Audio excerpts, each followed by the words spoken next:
Hello friends and welcome to Garden Glow. When space feels limited, our instincts often tell us to hold back.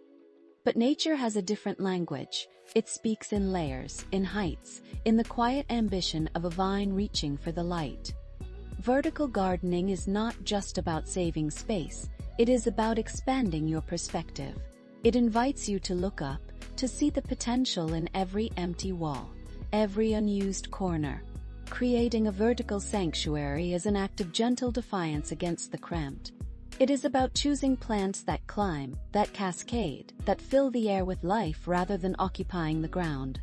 Think of the softness of ferns spilling from a high shelf, the bold statement of a monstera leaf against a blank surface, the delicate trail of ivy finding its own path. These are not just decorations, they are breaths of green in a concrete world. In this upward journey, clutter finds no home. There is only intention. Each pot, each pocket, each trellis is chosen with care. The result is a space that feels open, airy, and deeply calm.